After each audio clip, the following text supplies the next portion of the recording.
भगवत गीता अध्याय 3 कर्मयोग। कर्म बिना संसार में रह सकता नहीं कोई, मैं भी करता कर्म हूँ, देख सका ना मोए। शुरू सृष्टि में यज्ञ की आज्ञा दी करतार, यज्ञ कर्म का रूप है नहीं इस बिन निस्तार। यज्ञ रूप है ब्रह्म का यह जानत धीमान, जो नर त्यागे कर्म को सो मूर्ख नादान। जिमें कुछ करता कर्म है ना करना तिमि कर्म, इस कारण करना भला बेजर जाना मर्म। भगवत गीता में अर्जुन और कृष्ण के बीच जो संवाद है वो हमारा धर्म ही नहीं बल्कि हमारा कर्म भी है।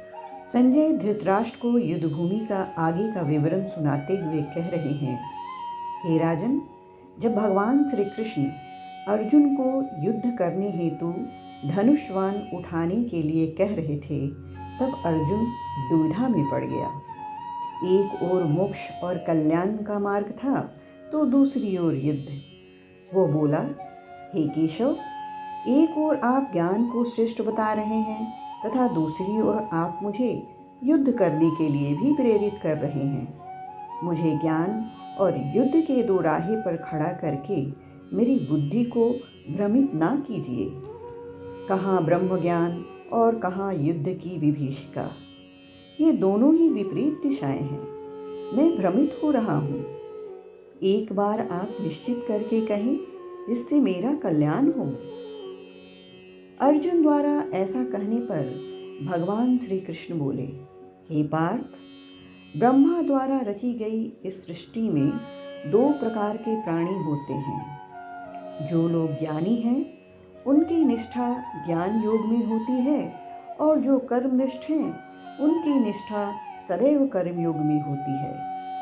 हे अर्जुन, जो प्राणी कोई कर्म ना करे और अपने आप को निष्काम सन्यासी समझे, यह उसकी भूल है। वह कोई सन्यासी नहीं बल्कि अपने कर्म को भुला बैठा है। जिस देह में आत्मा है वह क्षण भर के लिए भी निष्कामी नहीं हो सकता। माता के गर्भ में आने से लेकर मृत्यु पर्यंत प्राणी सदैव कर्म करता रहता है। हे अर्जुन, सर्वाधिक महत्ता कर्म की है। मनुष्य, पशु, पक्षी आदि सभी कर्म के अधीन हैं। कर्म के बिना वे ना तो जीवन निर्वाह कर सकते हैं और ना ही किसी लक्ष्य की प्राप्ति कर सकते हैं। हे अर्जुन, कर्म को बंधन समझकर करना कोई बुद्धिमानी नहीं है। कर्म के बंधन में तो वही बंधता है जो मन की कामना से प्रेरित होकर कर्म करता है। हे पार्थ, मैं जगत पालक हूँ, अतः तू अपने मन में उत्पन्न हर शोक को मुझे अर्पण कर दो और निराश मत हो, क्योंकि निराशा ही योद्धा की सबसे बड़ी शत्रु है।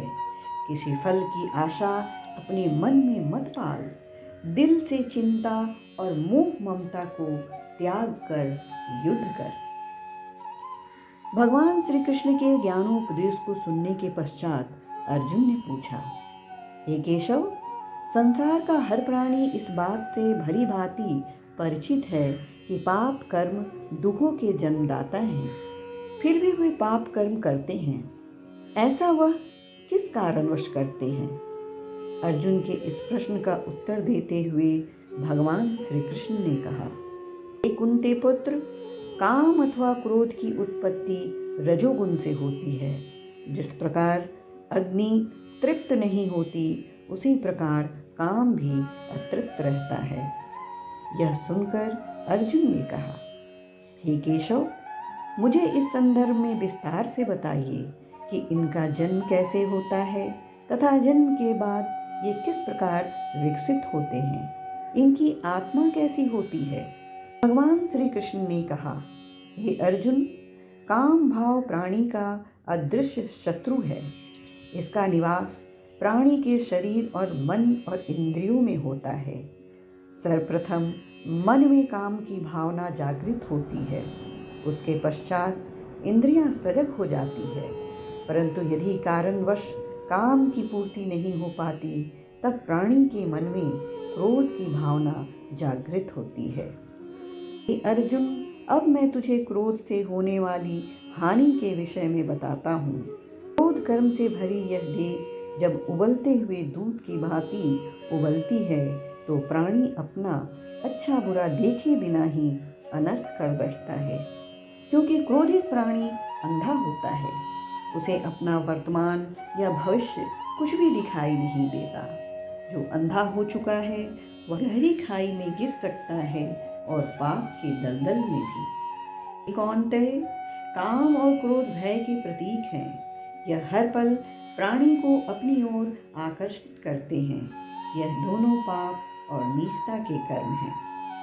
ये अर्जुन, ये काम क्रोध इसी प्रकार प्राणी के अंदर बैठी कमजोरी की प्रतीक्षा करते हैं, जिस प्रकार चोर मौके की प्रतीक्षा करता रहता है कि कब घर का स्वामी निद्राभग्न हो और वह कब अपना कर्म करे। यह घर के स्वामी की कमजोरी थी। वह चोरी के भय से बेखबर हो गया और दुराचारी चोर अपना कार्य कर गया। वो धुआं ढक लेता है और धूल दर्पण को ढक लेती है। उसी प्रकार काम और क्रोध ने प्राणी के ज्ञान को ढक लिया है। ये दोनों ही प्राणी के दुश्मन हैं, इसलिए इनका दमन आवश्यक है। हे अर्जुन, यदि तू समझता है कि यह काम तुझसे नहीं हो पाएगा तो यह तेरी कायरता और सबसे बड़ी भूल है। सर्वप्रथम तुम इंद्रियों को अपने वश में कर।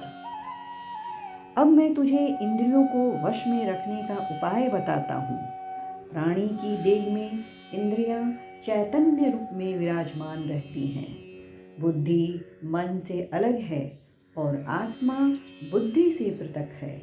अतः अपनी बुद्धि को सशक्त करके आत्मा के ध्यान में मग्न हो जा। हे पार्थ, जो मनुष्य अपनी बुद्धि और विवेक द्वारा काम क्रोध तथा लोभ पर विजय पा लेता है उसका रूप बड़ा बलवान होता है। तू अपने बल का प्रयोग करके काम क्रोध आदि दुष्टों का हनन कर। यहीं से तेरी विजय का श्री गणेश होगा। इस तरह ये तीसरा अध्याय समाप्त होता है। अगर मेरी वीडियो आपको अच्छी लगी हो तो लाइक और सब्सक्राइब जरूर करें, साथ ही अपने कमेंट भी दें।